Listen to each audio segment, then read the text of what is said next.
This meeting of the Great Barrington Affordable Housing Trust Fund, November 21st, 6:30 p.m. Will be conducted according to Zoom pursuant to Governor Baker's March 12, 2020 order suspending provisions of the open meeting law and Governor Healy's March 29, 2023 revised order extending the remote participation by all members of a meeting in a public body. This meeting of the Great Barrington Affordable Housing Trust will be conducted via remote participation to the greatest extent possible. Specific information and guidelines for remote participation by members of the public and/or parties with a right or requirement to attend this meeting can be found on the town's website. For this meeting, members of the public who wish to listen to the meeting may do so by seeing the instructions posted on the top of the agenda. No in-person attendance of members of the public will be permitted, but every effort will be made to ensure that the public can adequately access the proceedings in real time via technological means. All votes are to be roll call. I can't see myself. I don't understand why I don't have the view of everybody. Because you have to accept being promoted to be a panelist.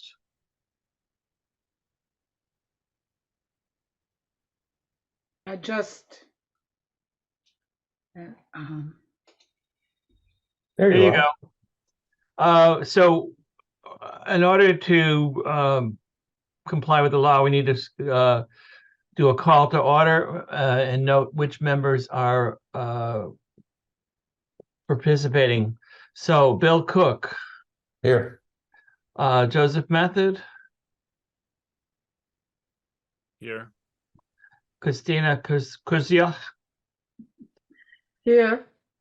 And Fred Clark are the four members here participating. Absent tonight is Ananda and Garfield. So I want to get right into our agenda tonight. Tonight, our principal goal is to interview and review and hopefully vote on the two RFP responses that we have received to our RFP. We do not have any meeting minutes. More on that later. I'm talking about those kinds of things. If we have time tonight, we would like to discuss the CPA application phase 2, so that which is due December 1st, a week from Friday. But we can do that after we talk to the RFP candidates. Can you hear me okay? Yes. Yeah, okay, good. What I'd like to do first is just very, very briefly cover a couple things that I'm going to have to manipulate here a second. Just give me a second to...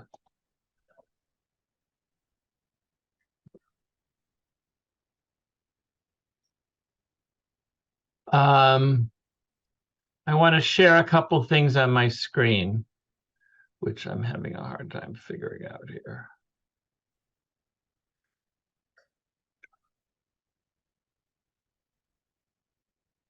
And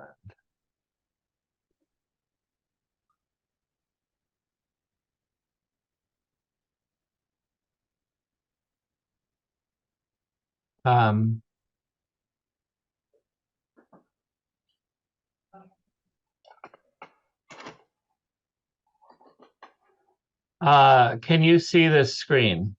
Yes. Yes. These are the, I just want to give you a record for the CPA guidelines for median income for Great Barrington in calendar year. Thank you, Chris Rembold, for providing this. This was in the packet as well. So just so that we're all on the same page in terms of where the income guidelines are relative to the local AMI, relative to occupancy. And here, we may have to come back to this later, but I just wanted to share that with you. And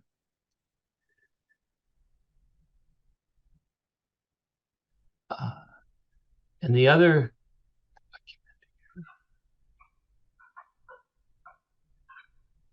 can you see this there? It's titled Affordable Housing Requirements. Yes. Well, This I have was a also, paper copy. I'm sorry? I have a paper copy in here. Good. These are this is a draft document. We've seen part of this before. This was taken by me from a different section of our zoning code. And I thought that since it had already been reviewed by town council, and it basically gives the requirements of what is required, and they're the technical requirements there. So I just wanted to share that right now with So you. I have a And question, Fred. Yeah, please do. Is this the requirement in order to qualify for the what is it, DHCD percentage of affordable housing, or is this a CPA requirement? I cannot answer that question as to whether if you make these requirements, you will meet those standards or not. These are technical requirements that we think are appropriate for placing affordable housing restrictions on a grant. Do you think perhaps Chris could clarify which of these are? Chris has his hand up. Yeah, I'm trying to find them here. I gotta go. My navigation is not the best here. Let's see. Garfield's here, by the way. Oh, good. Garfield has joined, and Chris, I'm going to promote you to a panelist.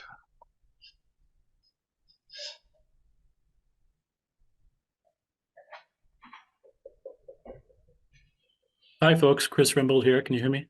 Yeah. Yes. So I think what Fred laid out here, that these requirements, which he noted, were taken from the zoning bylaw. This would be a good model for folks to follow. In terms of the types of restrictions and how those mechanisms would work. This is similar to what any affordable housing restriction would include. So it's good for you to have in front of you. The particulars may change, the percent of AMI may change, but what's covered and how it's covered and the actual references to general law, I think, are good to have in front of you. Okay, thanks. Thank you. So that was just very briefly. I don't think we have to vote on it or anything like that.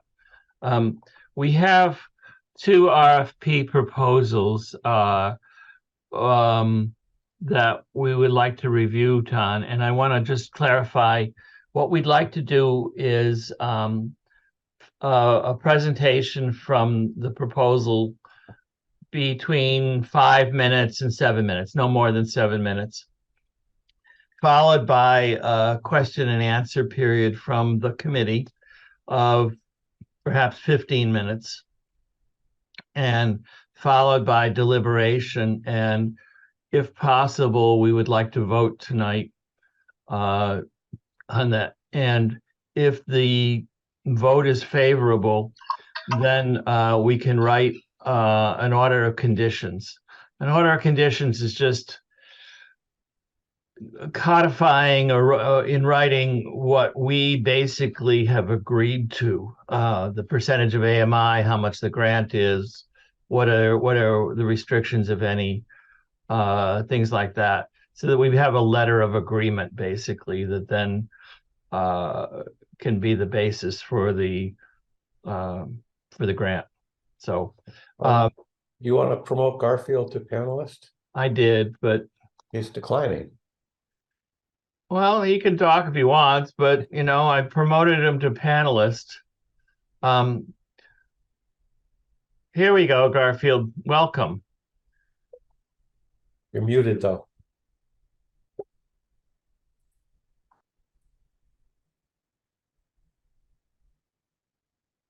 Okay. So without going on too far, since we want to try to move through this, we received a proposal from Front Street and in Housatonic from the Curlettis, and we received a proposal from CDC for the Thornwood Inn. Since we received the Front Street proposal first, I think it's only fair to allow them to start. So I see Robin Curletti on the thing here. I'm going to promote you to panelist, so you need to accept that, and we can then see you on the screen. And welcome. You are muted.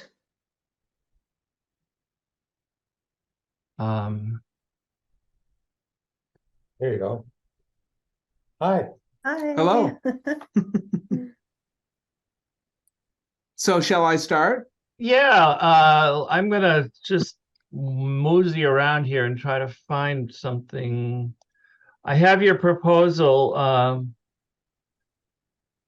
the screen, and I can put it up if it would be helpful. Sure, that would be great. I mean, essentially, it's a pretty brief description of the project. The property in question is actually directly next to our home, and we've been here for about 20 years, and we've always told the previous owner that we'd like to have the option to control the property next door, and we always were thinking that it could be a potentially great place for a rental, because it's been abandoned for 20 years. It's been sort of defunct for over 20 years now, and it was always registered as a single family, and our proposal was to convert it to a duplex, and because we are also business owners in the town, we do recognize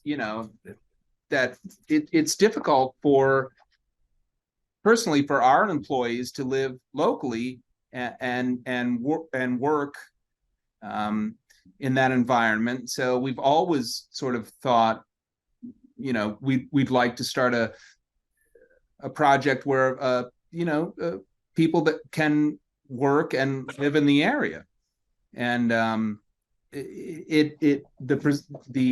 opportunity presented itself last year, and we decided to act on it, and we purchased the property. We were able to do so without financing, luckily, and at this point we've secured the financing to complete the project, but when you look at the numbers, as I know you have access to, it does start to seem like we would have to be above that affordable housing limit, just to sort of make back the investment that we made. And we feel like if we get approval for this, then we'll be able to lower that rent to the point where we'll have a lot of more families will be able to afford the property. Could you just clarify where the property is and how many units and how many bedrooms per unit you'll be providing when you're completed? Sure. So it was a single family house, and we're converting it into an upstairs, downstairs duplex. And each apartment will have two bedrooms, a very large living room, a very large kitchen, and a single bathroom. Laundry. Yep. Internet, it's on the bus route. We've also included in the price of rental heat and hot water. The only utility that will be mandatory will be electric for the tenants. Okay, HUD has a policy on that. So in other words, the electric has to be included in the 30% qualification. So Okay.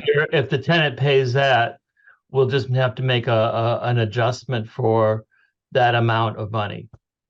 Understood. So that the HUD regulation for Okay. heat, hot water, and electric have to be part of the 30% bill. That's Yeah, what- we always assume that the vast majority of the electric bill would be, especially in the summer, if you wanted to air condition and put window units and so forth in. So we weren't really thinking about a huge expenditure of electric energy, but it's just a technical adjustment. That's all. Right. To the standards. Okay. I mean, I know where it is because I live in Housatonic, but could you just let everybody get a better idea Sure. So if where it is? Yeah, if you know where the underpass is and extra special T's, that intersection between 183 and essentially Front Street, if you go up about halfway to the cemetery, right before the cemetery starts, that's where Front Street ends and Van Duzenville Road begins. So we're right on that edge of that area. On Front Street. It's two houses south of South Street, to be honest with you. Yeah. Right. Thank you. Yeah. And to be clear about what you're asking, I have it up on the screen, I think, if people can see it, but you're asking for, can you just outline your ask? It's 150,000. And I believe that the requirements to ask how it would be paid. So we're asking for one lump sum. And the benefit to the community would be that we'll be able to reduce our rental price. Like if we didn't get the funding, I'm sorry, this is my wife, Robin. To charge probably $2,500 to $2,400 per unit. And if we're given the grant, I guess it is, then rent could come under 2,000.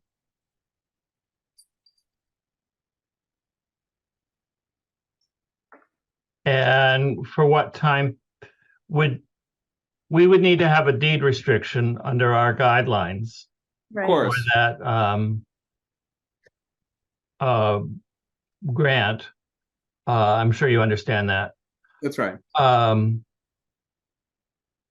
I assume that it's not going to be infinite or permanent affordability. Are you looking for a certain time frame for the grant to expire, the affordability requirements to expire, or do you want them to go on forever?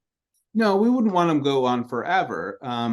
Not that, we would think that would be sort of a backdoor type of situation, but we've already financed the job. We've already financed the renovations for the most part.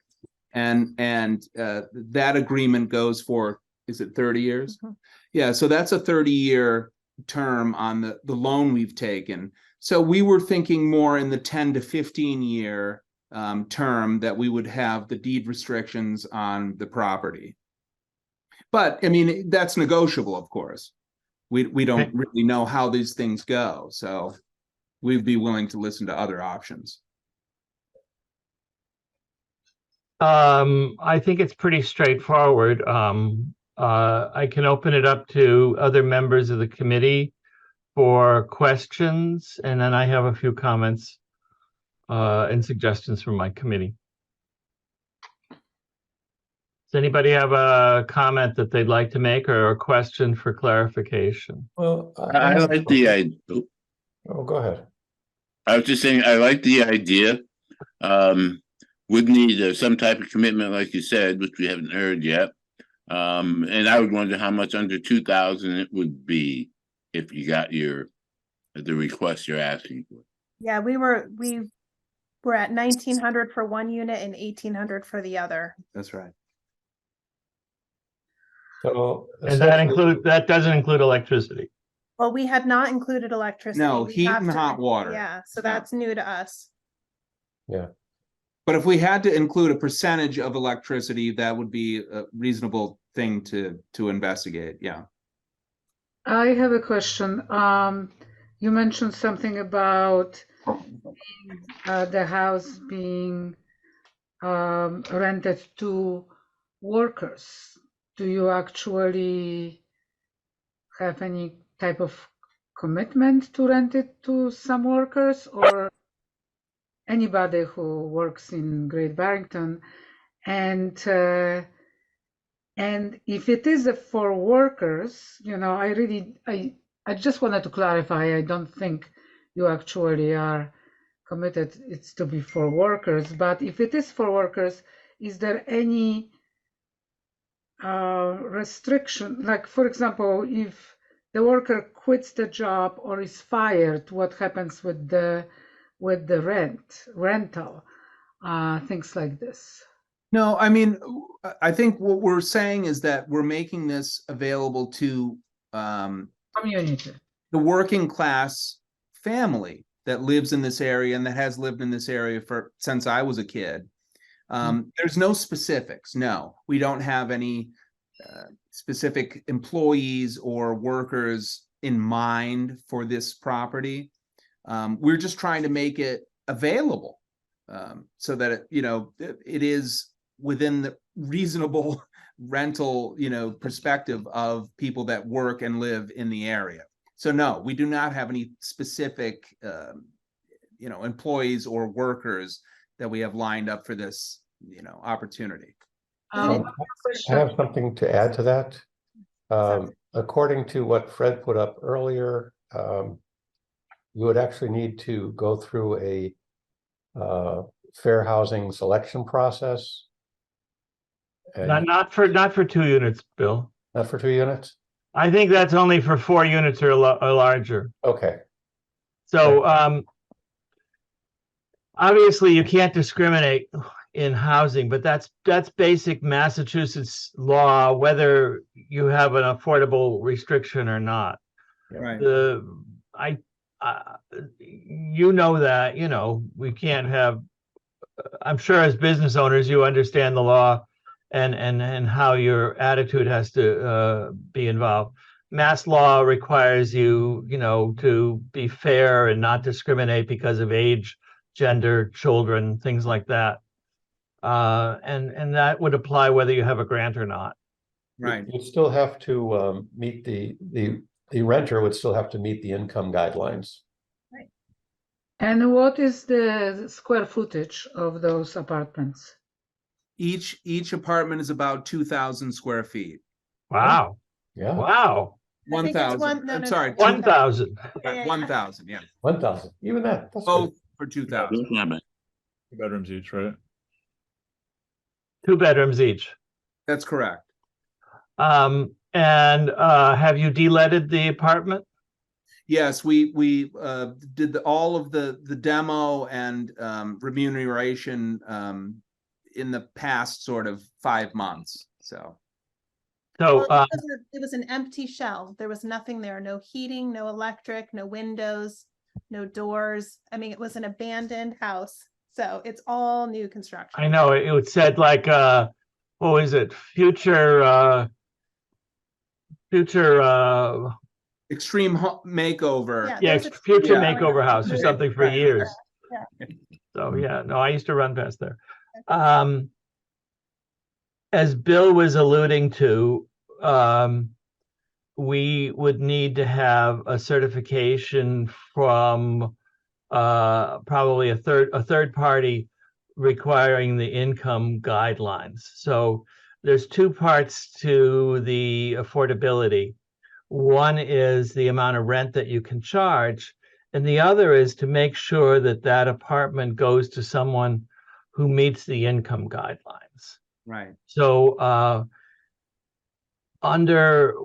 we would need a report generated that says that your rent is within those guidelines. Obviously, it can go up every year, and what we'll do is give you the reference to the posted reference for the annual rent increases, so that we can put that in our order of issuance. And every time that you rent, like the first time you rent, and every time that there's a new tenant in, that new tenant over the period would need to have confirmation that their income meets the guidelines. But only at the initial point of renting, right?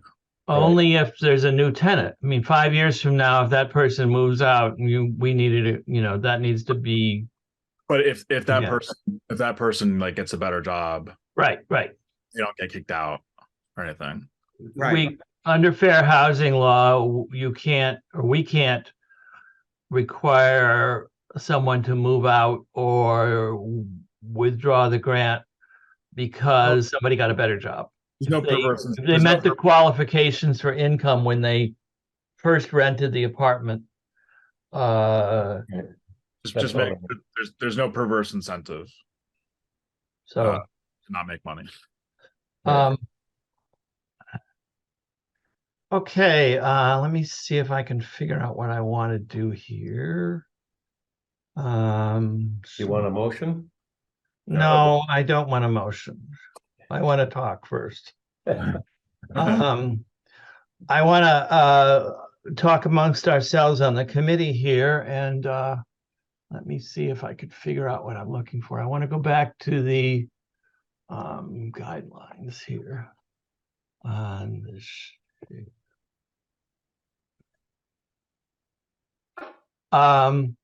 So can you see my screen? The annual income by household size and AMA percentage? Yes. So what we're dealing with is a 2-bedroom apartment here. The HUD guidelines say that the number of people that are, for the calculation purposes, to occupy the apartment are the number of bedrooms plus 1. So under HUD guidelines, you would be using the 3-person occupancy table. These are specific for Great Barrington.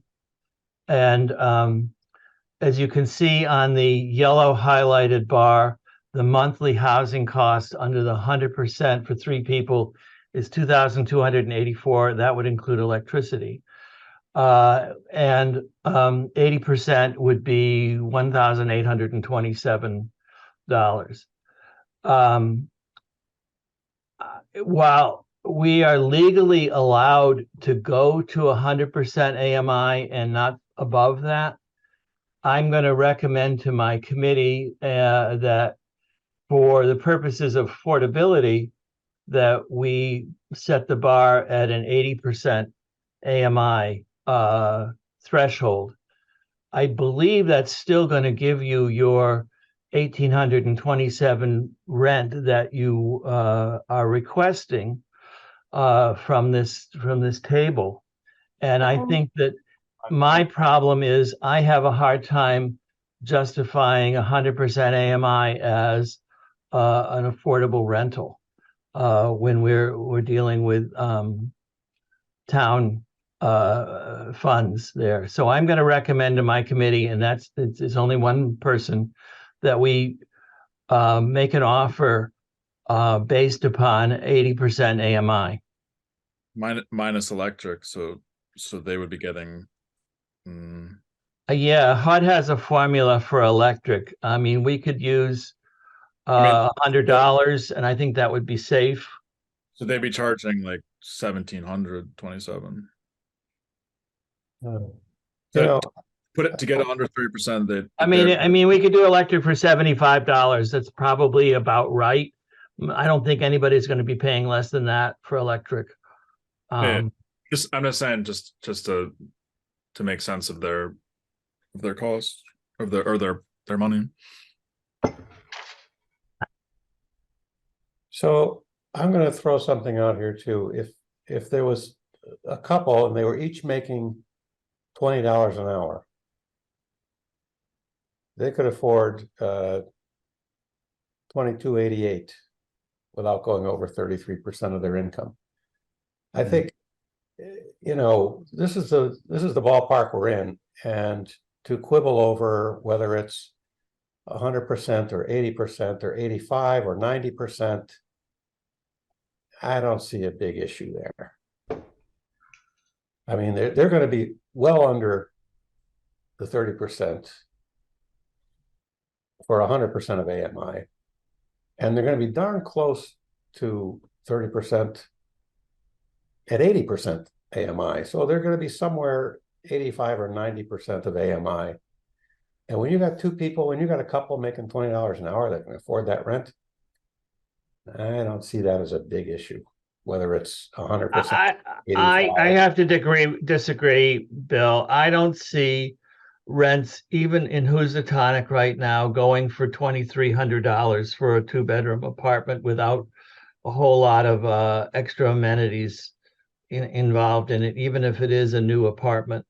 Right, they're not going for $2,300 though. They're going for 18, 19.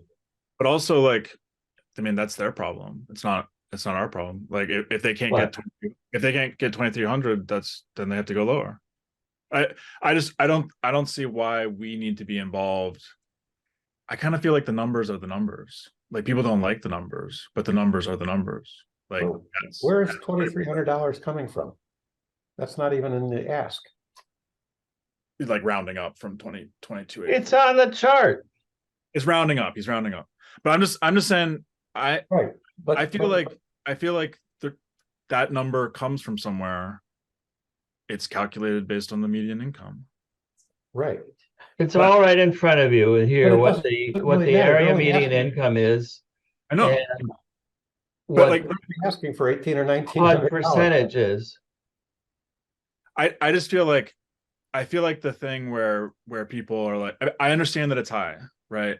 And paying 30%, it's like, it's supposed to be like kind of a ceiling. Like they're basically saying like, don't pay more than 30%. And people are saying, you know, 1,900 or 2,300, that's like a lot. And it's like, it is a lot, but there's such a thing as inflation. There's such a thing as, you know, as like, and the alternative is 2,500. So I don't know.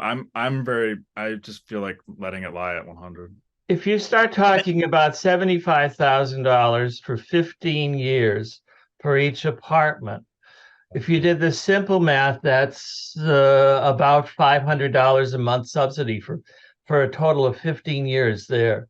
If you do present value for what that $75,000 upfront, not 10 years from now, not 5 years from now, that present value is probably about 7,500 or per year.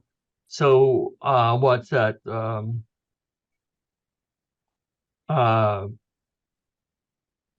$700 a month subsidy, 600, 700.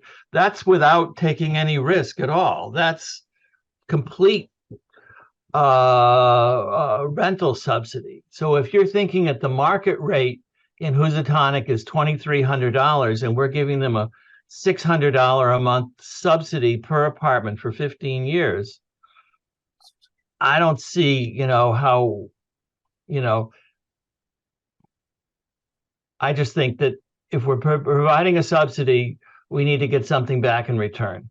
We're Excuse not me, going to Fred. be subsidizing somebody to rent at market rate. Excuse me. I double booked myself. I have a meeting at 7. Will you have a quorum if I leave? Yes. Okay. All right. Start. Okay. That's my point. I think that we're giving them a subsidy. It should be less than market rate. Subsidy less than market. It is going to be less than market rate. You're saying that you don't believe the numbers. You don't believe. I believe the numbers. The numbers are fine, but I don't believe that people are renting apartments right now for $2,500 in Housatonic. Not renting. People are renting whole houses for $3,200. Yes. What I mean, I don't think that's relevant. All right, so I'm trying to think through it. So what do you think the market rate for this unit would be? Like, I don't know, like, yeah, if you were if without any subsidy, what do you think the market rate for this would be? We can go by what the Curlettis told us was $2,500. Okay. Where did you guys get that from?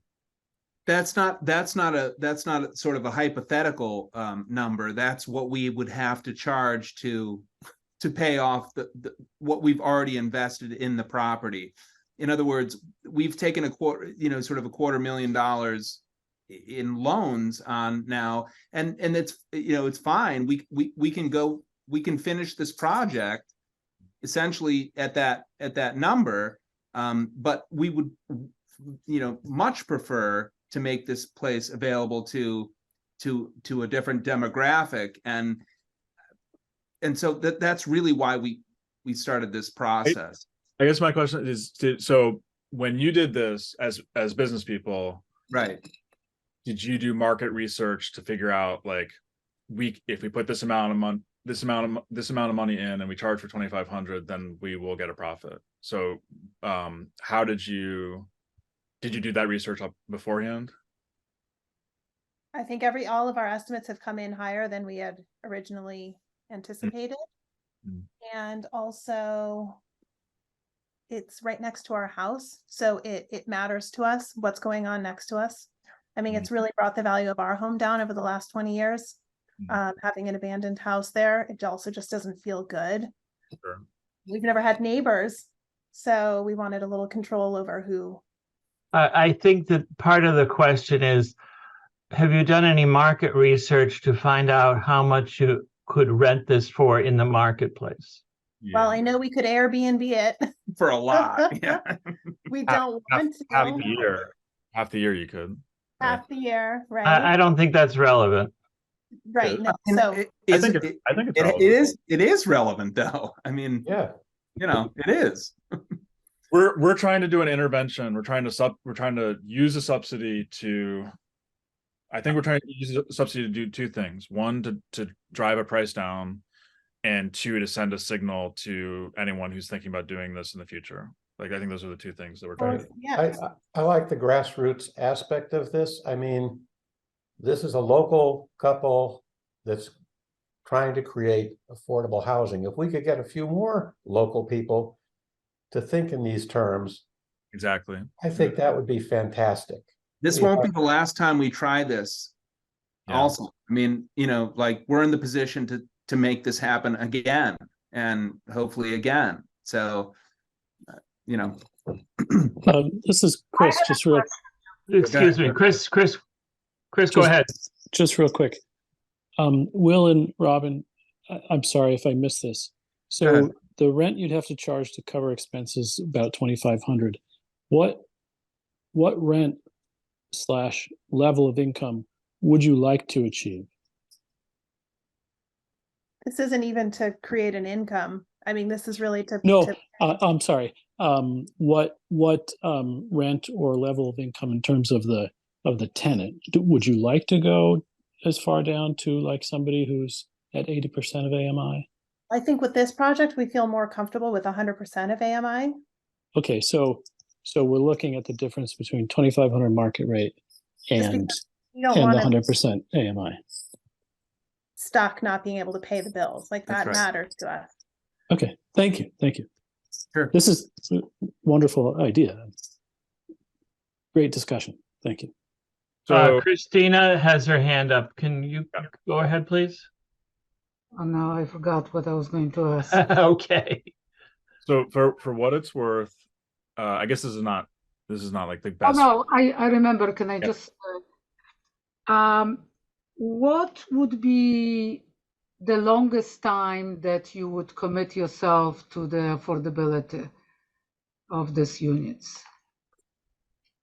To the deed restrictions, is that what you mean? No, Affordability.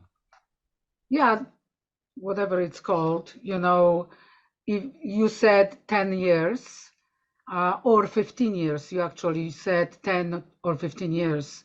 And I'm wondering what would be the maximum years that you will commit yourself to have these units at affordable level.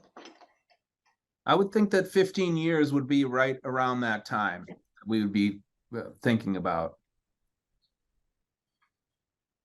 Thanks. Sure.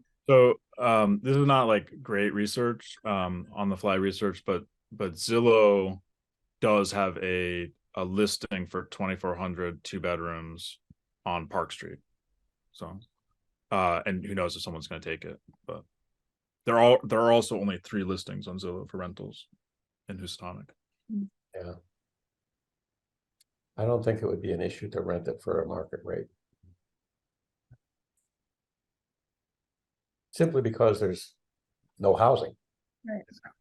Okay, I guess we've talked it out, and I'm comfortable with 15 years there. I'm going to recommend that we go to 80% AMI for 2 units at $75,000 each. But I'm willing to take a motion for 100% or whatever else if the committee wants to go ahead with that. So are we ready to vote or ready to put a motion on the table? Well, I'll put I a guess- motion out. well, before we do motions, one, there's this question of like, do we have the money to do this? And then with the other RFP, Let's see. we need to discuss them together. And then also Eileen Okay. wants to ask a question, and also I think we've been kind of saying that we like to have a communities open it up for discussion before we take a vote. It's not required, but it has been the policy that we do entertain small comments before voting. So I just put up our budget for this year. I think we have the money to do this. We would then not have very much money left afterwards. We don't have we have a very small operating budget, so 150,000 is going to take a big chunk out of it. Oh, Is that the multiple affordable unit deed restriction? yes. Okay, so there is money that's just like earmarked for this purpose.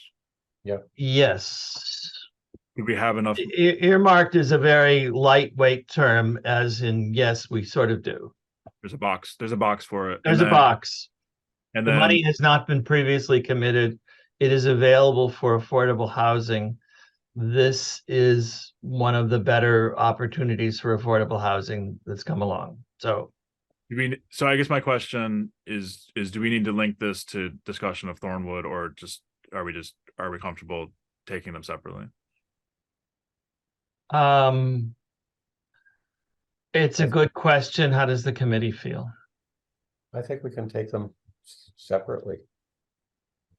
Because I'm going to recognize Eileen Mooney. Eileen, go ahead, please. I have 2 questions. Am I correct that the committee has not looked at either property that you're considering? We're not buying it. What do you mean look at? Like we Site inspection? I walk past it every day. Okay, Yeah, that's, no. that's one person. The committee, however, has not looked at either property on a site inspection. Okay, what's your second question? I gather the answer then is no. Okay, how about payback? I looked quickly at the RFP form and I didn't see anything about it, which is probably just because I didn't see it. But I assume that there is a form of payback, or is this forgotten after a certain number of years? This is a grant. Okay, thank you. This is a grant. It is not a loan or a payback. It is a grant. Okay, If the property is sold, there are provisions in the legal restrictions that either the grant has to be paid back in full with interest, or and I don't know, the lawyers will work this out, but or the new owner can assume the deed restriction. okay. Also, the citizens petition that was passed a couple of years ago says that before a board takes a vote, people in the audience get to have equal time Well, to, that was a citizen's petition and equal time. it's a town bylaw now. Yeah.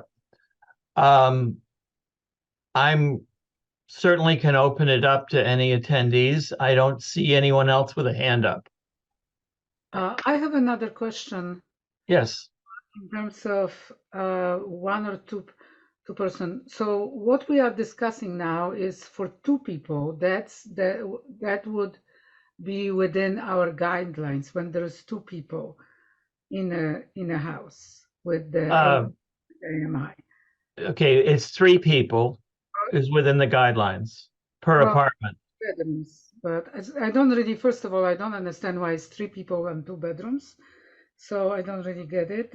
Second, if it's 2 people renting, 2 unrelated people, family, not family, and then 1 person moves out, what happens then to the whole restrictions that we are talking about? I don't know.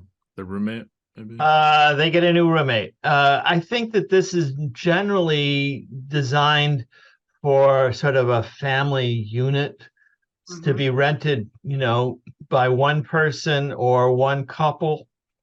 To answer your question about the occupancy, the reason that 3 people are used for a 2-bedroom apartment is to assume that 2 of them are sharing a bedroom, such as a husband and wife, and they have 1 child, say.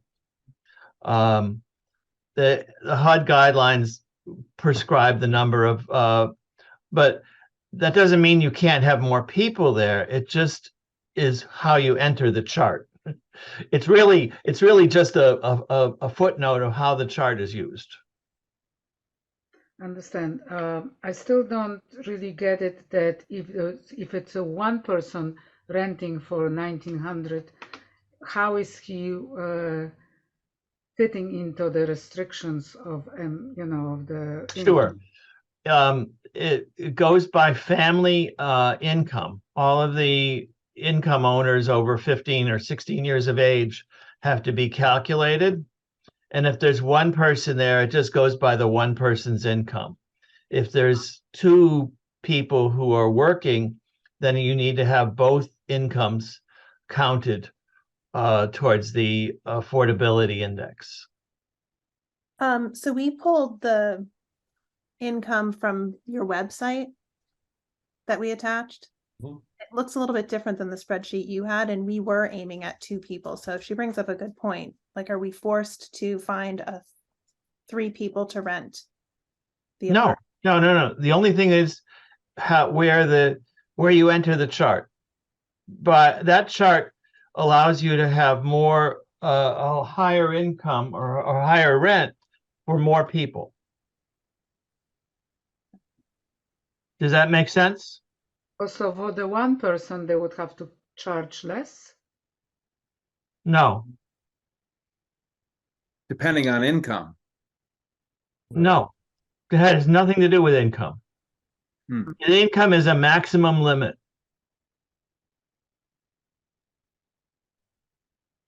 So So for two This is, people. this is To Chris. enter this The chart- maximum rent depends on the size of the unit. That's the Oh. maximum rent Okay. that can be charged. Mhm. Does that help?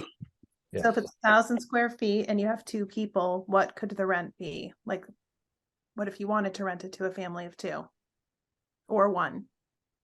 it would, You, if it's the number of bedrooms, correct. Fred it is goes correct. by the in number of his- bedrooms. Right, right. The HUD chart says that if you have 2 bedrooms, that the maximum, the way you enter the chart is to use 3-person occupancy. Correct. That's sort of an average, but that's where you enter the chart.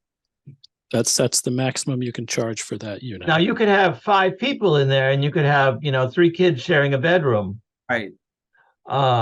Or maybe a mother-in-law or whatnot, but that you wouldn't be able to come into the chart and say, oh, I've got 5 people now, therefore I can charge a higher rent. Yeah. Then separately, you look at your tenants, Yeah. you make sure that they're income qualified, that they're not making more than whatever percentage of AMI, and that they're not paying more than the limit for the number of bedrooms you have. Exactly what I was trying to. So if you have a family of two coming in, for example, what would you be able to charge for that unit? Same amount. Is what it actually is that the family of 2 is going to be a little bit housing burdened, because it's like if you're charging it exactly the amount for 3 people, 2 people coming in are going to be paying a little bit more than 30% of their monthly income, but that is their choice. Well, generally, we're talking about if there's a family of 3, there's not going to be 3 income earners. Right. Yes, but what about that one person? I still don't get So- it. The limit's the same. The apartment is what's fixing a maximum rent. So the way to think about it is that the one person, according to this chart, for them to be paying 30% of their income, that they need to be renting at 1776. So if they're paying, but if you're doing 100% AMI for 3 people, then the rent is 2,284. So Minus electricity. yeah. But the point is that one person is going to be spending, like, let's say 50% of their income on housing, and that's just their choice. That's how they want to live. If they want to splurge for two bedrooms, that's kind of it's nobody's business. You don't have to turn them away. They just, yeah. They're not excluded. They're just, yeah. As long As they're long, income qualified. this is Chris, as long as their income is not more than that 80% or 100% of Okay, I AMI. understand.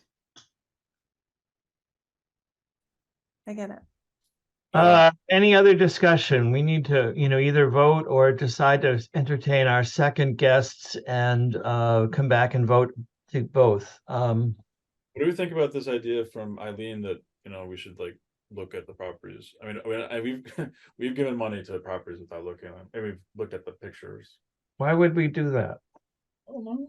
I Yeah, mean, I don't think we need to do that. That's not our goal, not our oversight. We're not, the housing inspector is going to inspect all Yeah. of the units. That's not something we need to get involved in, I don't think. Certainly not at this point. No.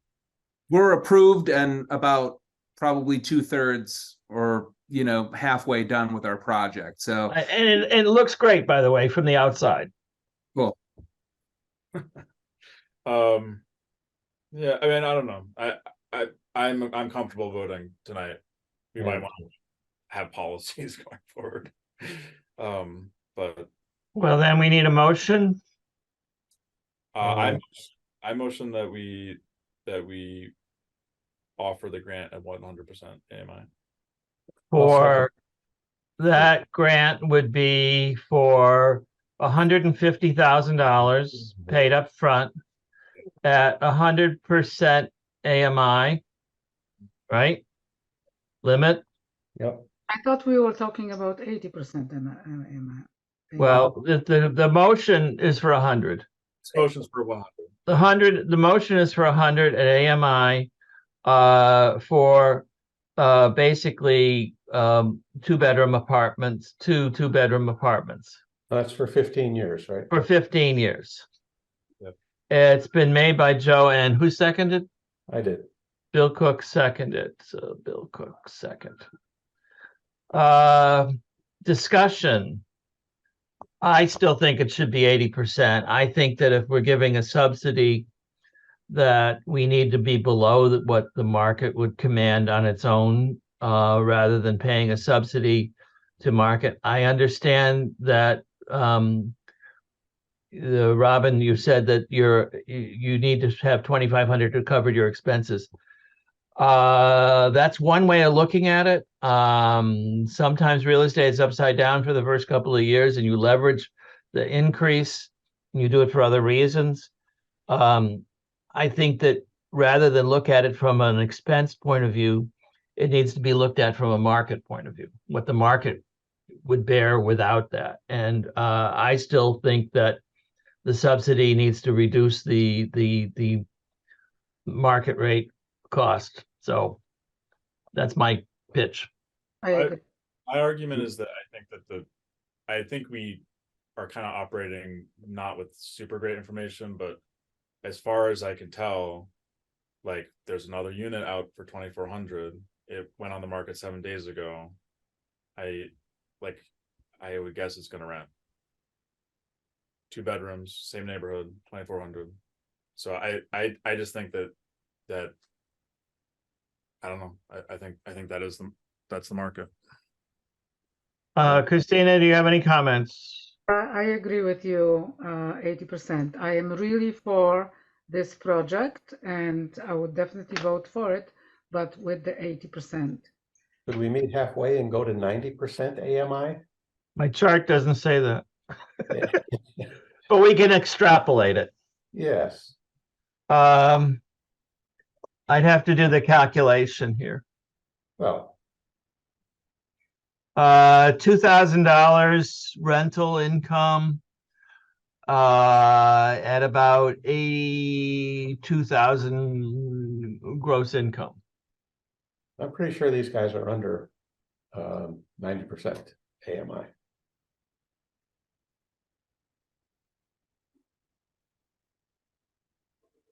So then since it's not printed in the numbers, we may be a little bit more specific about the pennies, but what Bill's proposing is a 90% AMI for so this basically has 100% in it. If just for convenience sake, different levels are printed, so you can actually calculate whatever based on that. It'd be about 1,900 a month. It'd be about no, it'd be about 2,000. Okay.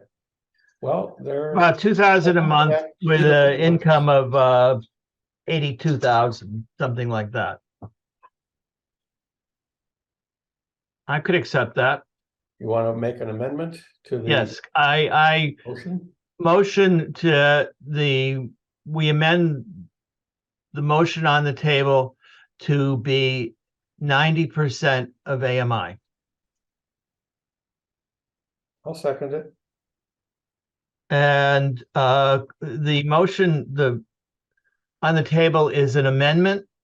So this is a vote only on the amendment, to amend the previous amendment. Any discussion? Hearing none. Bill Cook, the vote is to change from 100% to 90% on the motion. We haven't accepted the original motion yet.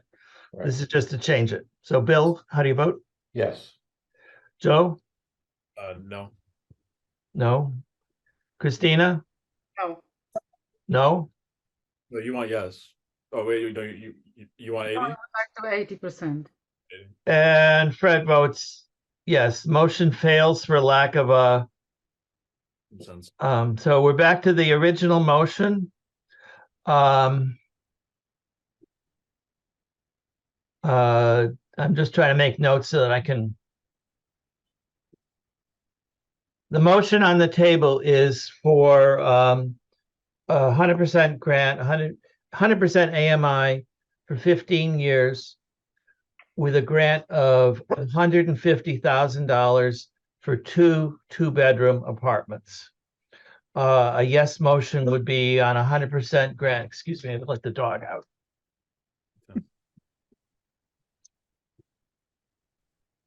Sorry, my dog needed to go. So a motion, with the motion's been made and seconded, we're gonna vote. Any further discussion? Hearing none. Bill Cook, on the motion for 100% AMI. Aye. Joe Method. Aye. Aye. Christina. No. And I vote no as well. So the motion fails.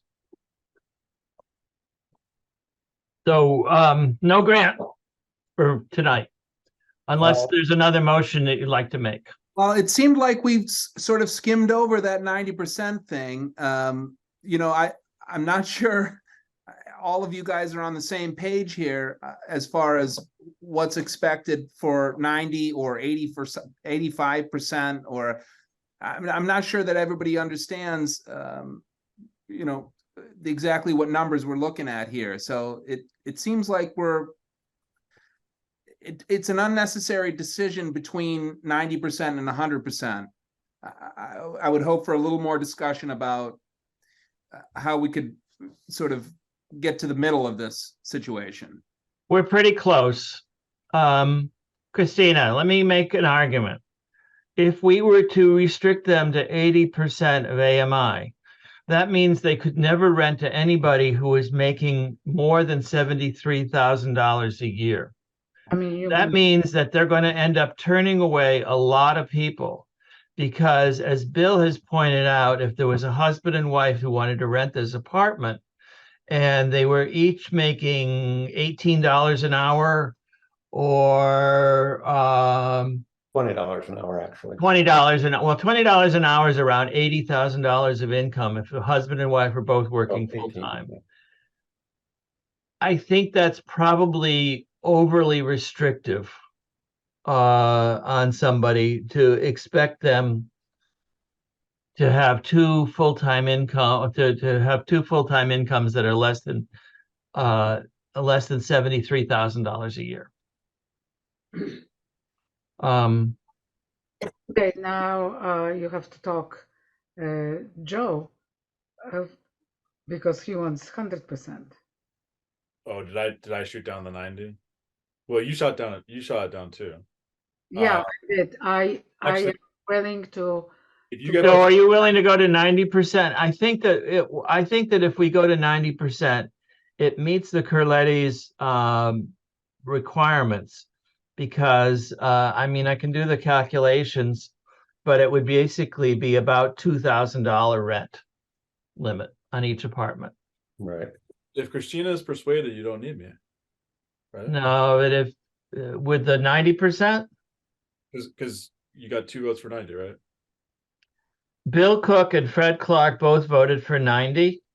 So if Christina wants to vote for 90. Joe Method and Christina both voted no for 90%. So Bill, I mean, Christina's saying that Bill's trying to make a compromise here. We are very close, and I think that the 90% meets what the income guidelines are that they're asking for. So yeah, that allows people. Are you willing to reconsider? Otherwise, this project goes away. Well, Christina, are you happy?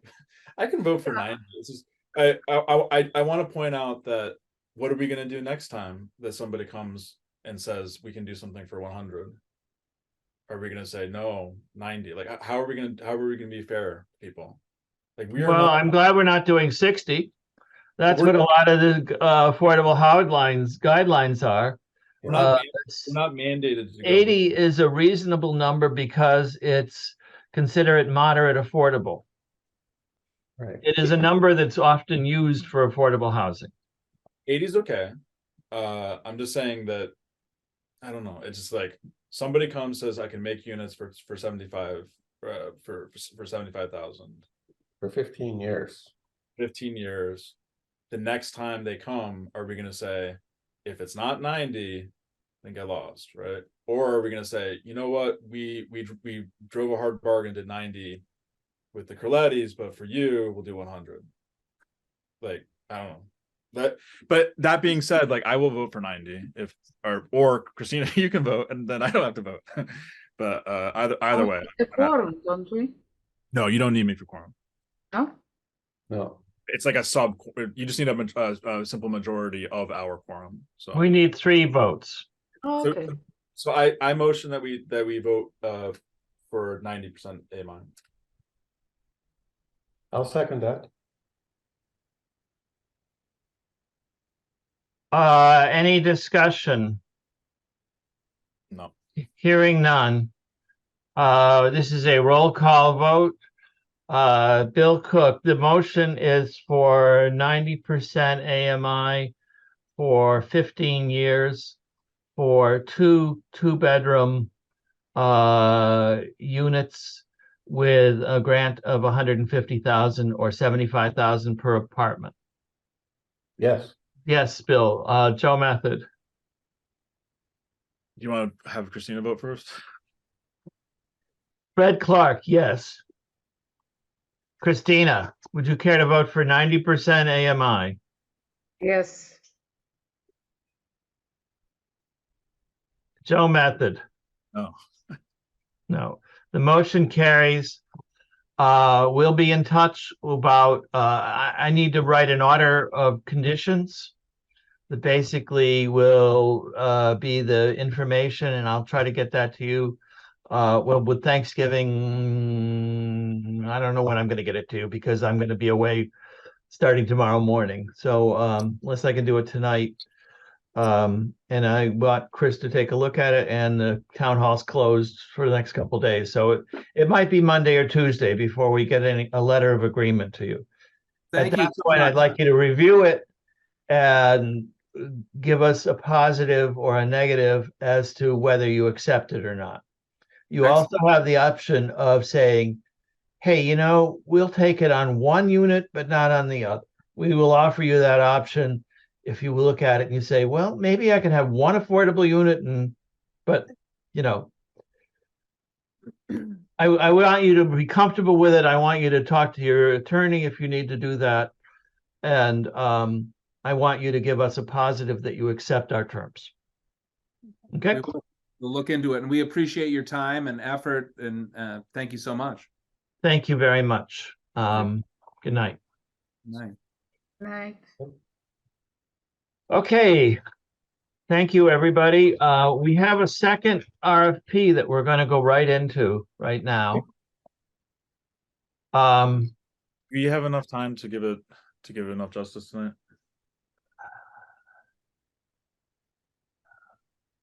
And how much money do we have left? Well, we have enough money because we're not spending it on other things. I promoted Phil Ornstein and Jim Harwood, both from Community Development Corporation of Southern Berkshires.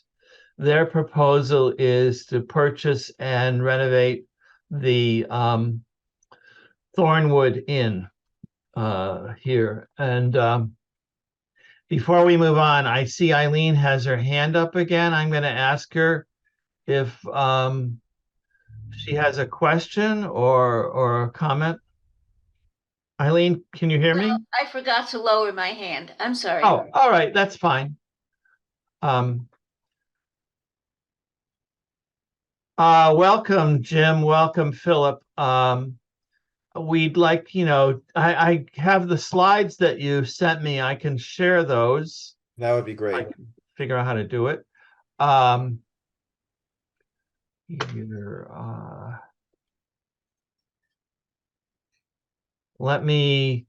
it'll just take me a second here to get that going.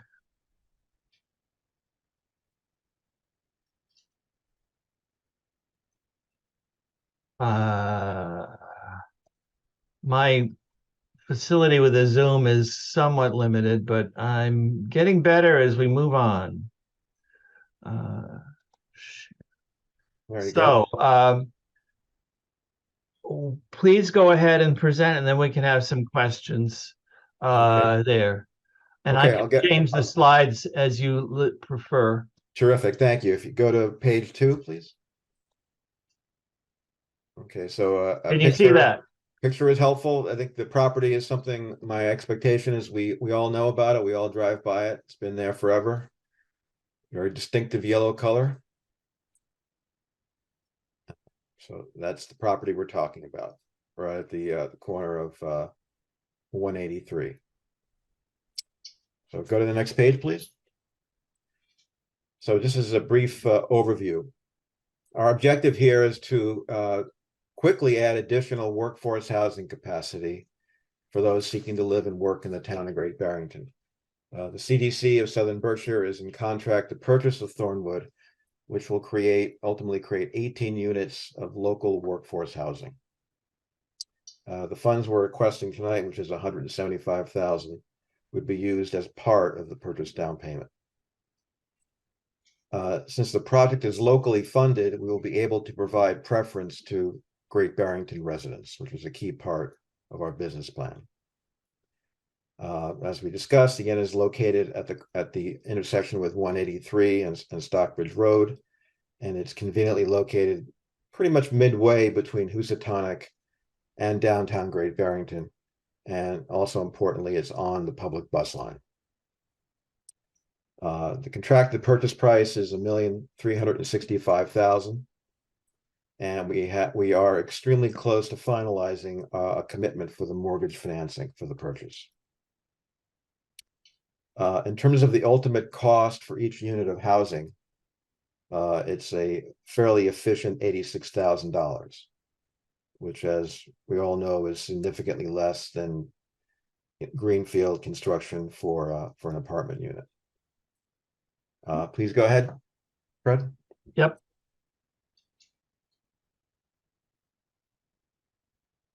The targeted monthly room rates will actually vary by size. An important nuance is that the 18 units they're all a little bit different. They vary by square footage. They range from, say, 150 square feet to 400 square feet. And they also vary by layout and sort of where they are in the building. Some are on the second floor, others will be on a walkout level.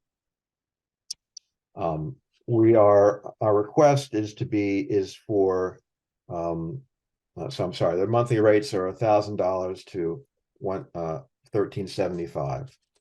Those include utilities. And that's comfortably below the 100% AMI affordability guidelines. We'll obviously talk about that, but what we're looking for is we would like to have flexibility to modify our rate schedule. Some rooms for more, some rooms for less, because they vary significantly. And we'd also like to accommodate a range of individuals in the workforce housing and likely a range of incomes. And so we'd like to, again, I think we're asking for just flexibility as we manage this property going forward. In the pro forma business plan, these rates are partially subsidized by a couple of sources. We expect to have some income, relatively modest, but some income from what we call a co-worker space and a small business conference center, which would be operating out of the fairly large restaurant space, the restaurant that used to be operated within the inn. We're also looking for income from local employers in the area in the form of underwritten rooms or other types of financial support. So hypothetically, an employer could underwrite a room for $1,400 and then elect to provide that room to perhaps its employee for something less than that. So that would be a form of subsidy.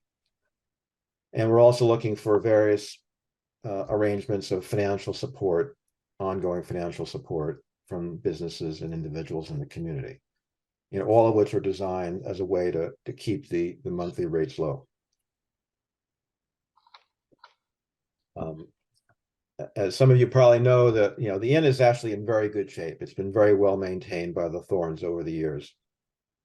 So that will allow us to, on our timetable, open the inn, for business in its revised business model, sometime in February or March. And that would be for, the 15 existing rooms. And then we expect to add another 3 rooms with some renovation work, which we expect to take about 6 to 9 months. So upon completion, the inn will have 18 rooms, and they all have private bathrooms. Go ahead, Fred. The plot size is 2.5 acres, and it has ample parking, very comfortable parking.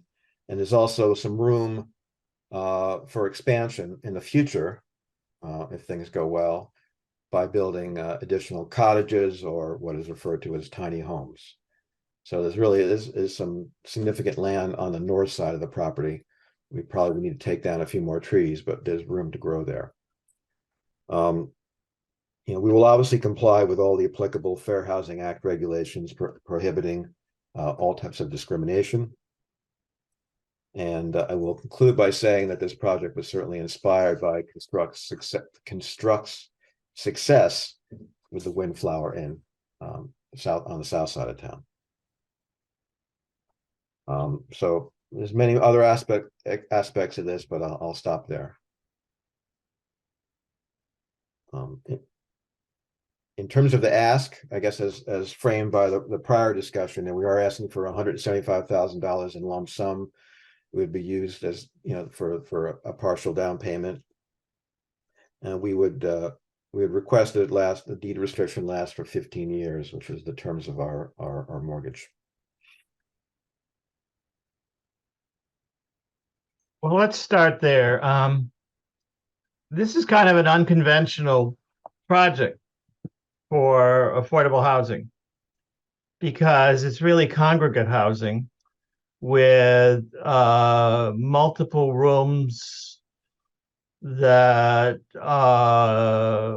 don't have kitchen facilities. They don't have their separate. So in a lot of ways, it's congregate housing. I'm not real clear that it meets the letter of the law definition of affordable housing, which is designed around dwelling units. And I don't think you can call each of these a little studio dwelling unit. And I think that's kind of an issue. Where I want to ask, though, is what would the deed restriction, you mentioned that you would offer a deed restriction in exchange for the grant for 15 years. What would be deed restricted in this case? Well, we would deed restrict as I understand it, it would be the monthly rates we charge to the residents, and it sounds like we need to deed restrict the income eligibility for the people that we accept into the Thornwood. But I don't know whether the committees are aware or not, but I was at the CPA meeting where you and Jim presented the same project, CPA, and with a request for, I think it was $250,000 from CDC, or CBC, I'm sorry, CPA, for this very project. And at that point, I think I recall you saying that there had been this, that the rentals would be month to month. That basically they would be, workforce housing. And you gave an example, I believe, and correct me if I'm wrong, that CDC has talked to, for instance, some of the employers such as Berkshire Medical, and that you said, and I wrote this down, if a doctor or a nurse comes here for a short period, they could stay here for a short period while they're getting settled or getting the lay of the land. And is that the kind of operation that you expect? That people would come for a month or two or longer, or what? Can I jump in? Okay, that's one possibility. And I think as we discuss the deed restriction, income levels, and doctors, there would obviously have to be some units that were outside that. But what we're seeing is that, I mean, there's all kinds of needs for affordable housing at all different levels. And what this project has identified is that there's an economic barrier here where people are not able to hire employees because they have nowhere to live. And employees, when they first come, may not be looking to buy their house because they don't know if they like their job. They don't know if they like the community, and they need a way to step into the community. And so just as somebody who might be stepping out of homelessness into housing, it might not be appropriate to put them in an apartment right away. They might require a different set of accommodations. Someone who's arriving to the community needs a way to get in the door. And so as it pertains, again, so let's, because you asked about doctors, there's also nurses, there's also physician's assistants. So there's all kinds of range of salary levels for the hospital, but the hospital's one business, and there are a number of businesses. We've heard about this, from cannabis industry. We've heard about this from the restaurant industry. We've heard about it from a lot of different industries, and those people are going to all come in at different income levels. So yes, we're looking to provide a particular type, and you use congregate, which I think comes with some other baggage. I would call it more group housing. We're looking to provide it at a workforce housing level, and we're looking to do it in a flexible way. That's the mission. I use congregate because that's the term that's defined in the. So I was looking, let's not quibble about terms. I was looking at congregate, and it seems to have some other meanings that go with it, but well, it doesn't matter. I don't. It's not a dwelling unit, and I just, I have a hard time with the idea, first off, of using affordable housing money to create something that doesn't create affordable housing, but it creates something different. I have no doubt that there's a need for workforce housing. And I'm sure you'll probably tell me that Windflower has been so successful that there's a model that we can, follow on. But I don't know that this meets the definition of affordable housing.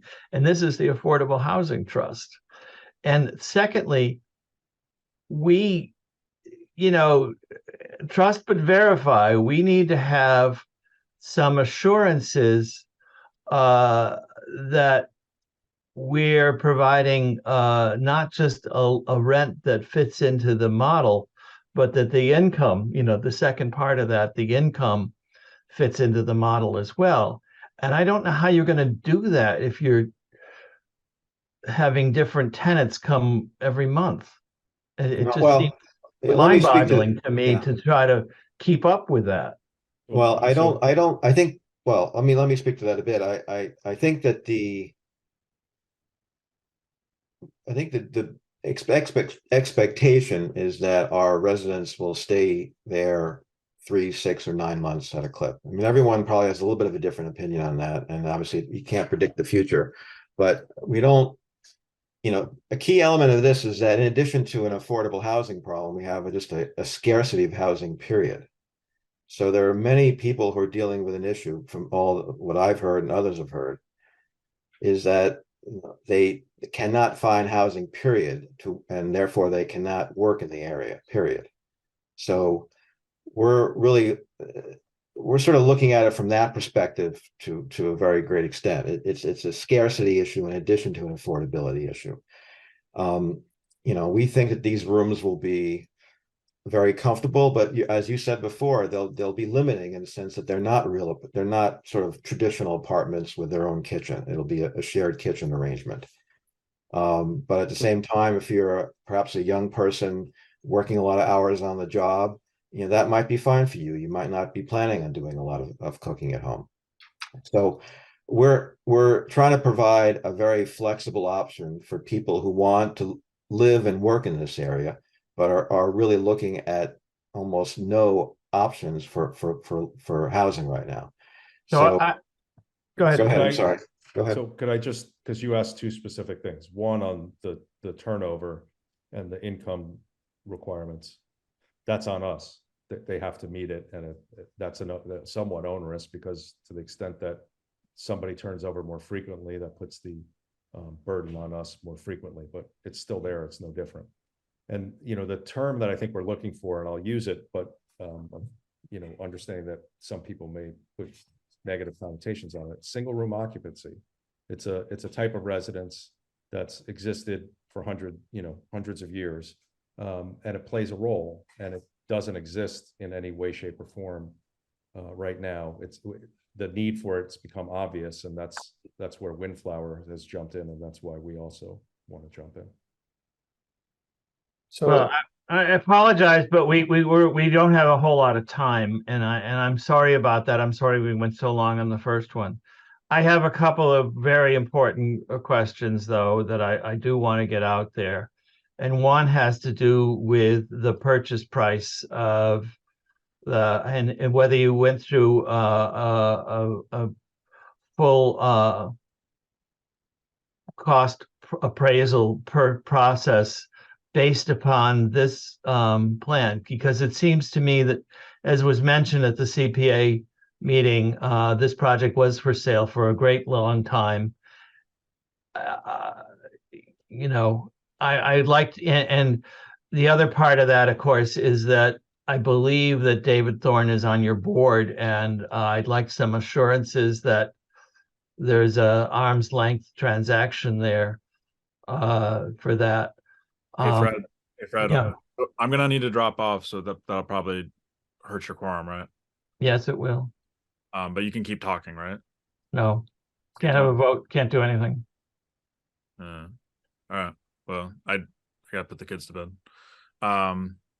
But We'll have to continue. We can't have a quorum without 4 people. okay. So before you go, can I answer that question? Yeah.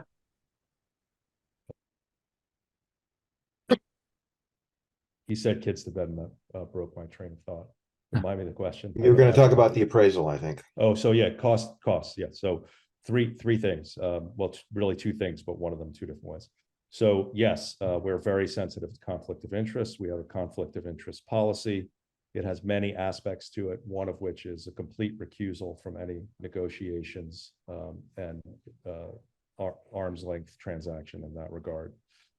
We have meeting minutes that reflect that, and David has been outside all the discussions around, pursuing this deal. And then the second question had to do with cost, and just as with the other application that you were looking at, you could look at it from the cost side, or you could look at it from the comparables side.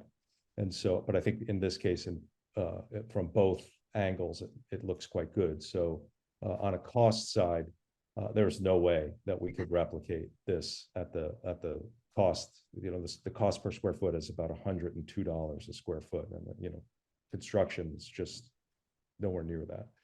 And then at a cost per unit, also very small cost. And lastly, it's well below its appraised value. So I think that you should be comfortable with that. And we're sensitive to it. And, you know, we weren't naive that, What do you mean by appraised value? Well, there's been two appraisals done on the property, one by the owner, and now one by the mortgage bank. And they're both come out to a value significantly higher than the purchase price. Based upon this business model? correct. Were they a business appraisal? Well, never Oh, mind. yeah. It's not important. The other problem, of course, is our funds come from the CPA. And so we've made a case that we're good stewards of that money. And it's very problematic for us, and we don't really understand how you're going to the CPA for additional money for the same project twice.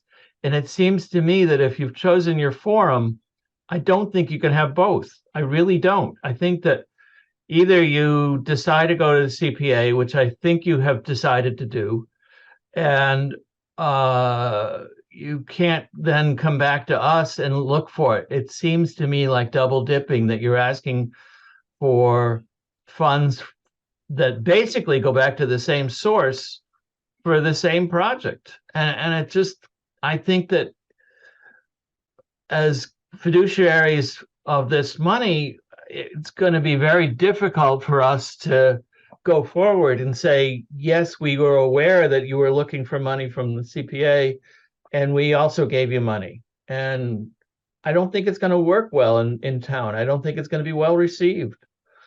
So I guess you could look at this also two different ways. Great Barrington is a stalwart partner in this endeavor to create affordable housing. We do all kinds of projects.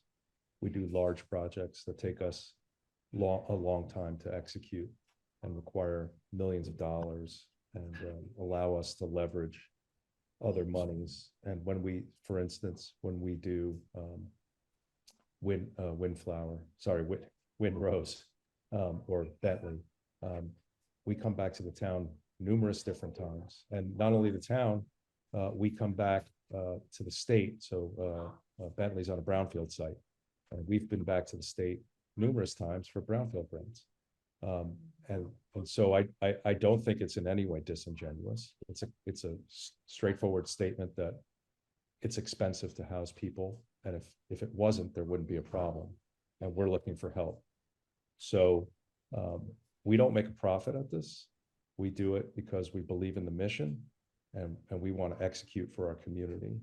And we've gotten comfortable with asking for money because that's what it's going to take. We ask for money from you. We ask for money from all sorts of grantors. We ask for money from our donors. We ask for money from the banks, and we ask for better deals from the banks. And then we ask the banks to give us grant money. So unfortunately, we pass our hat around a lot. And I don't see it as any way a conflict that we've asked from the Affordable Housing Trust and from the CPA. And if you feel that this doesn't fit your mission, well, I respect that, but I'm very comfortable with the ask. I don't understand how it can't be double dipping to come back in and ask for funds from both I didn't sources. say it wasn't double dipping. I'm saying that we need money and we're asking the town in every capacity to give it to us. We're going to also ask the town to work with us on the real estate taxes. That's what we're going to do to make this project work. Because in the end of the day, if it doesn't work, it won't happen. You must understand the situation that we're in. We're going to CPA the same as you are for the same round of funding, and telling them that we're good stewards of the affordable housing money. And we need to be good stewards of the affordable housing money. We need to be fiduciaries there. And I don't think it, well, personally, I think it's workforce housing. All of your documentation, it says workforce housing. I don't think that our mission allows us to do workforce housing. Windflower came in at the right time for that project, because it was able to use ARPA funds. ARPA funds had different restrictions on them, and they didn't use town money, to my knowledge, for that. They used the ARPA funds for that. Unfortunately, these funds have limitations and restrictions on them, and I personally don't believe that it fits into this model that we can go forward. Plus, as I say, I think that many people, whether it's actual fact or not, will consider this to be coming in and looking for money from the same source, paying for the same thing twice. So I have to tell you, I mean, Eileen, I need to recognize Eileen Mooney. Eileen, go ahead, please. Thanks, Fred. I have another question. Phil said that this is going to give preference to Great Barrington residents, but I was wondering, how is that defined? Because if somebody takes up occupancy in this facility, then that person is a Great Barrington resident. So just in the future, if somebody could define that, please. Thank you. I think you said Great Barrington employees and residents, right? We want to serve the businesses of Great Barrington and the residents of Great That's Barrington. correct. Yeah, and I think you're right. I think you're right, actually, that someone living in Great Barrington then becomes a resident of Great Barrington, which in some cases makes a point move. So, I have to apologize to you, gentlemen, because Joe Method left the meeting. We are no longer have a quorum, and therefore we can't vote, and we cannot even meet. And I can offer you to come back another night. I will tell you candidly, I will not vote and I will not support this project because I do not believe it fits the definition of affordable housing. I wish you luck with your CPA application. Christina, did you have a comment? I just said I also don't believe in validity of this project, and I don't agree with lots of things, but we don't have time to talk about it, and nobody is interested anyway.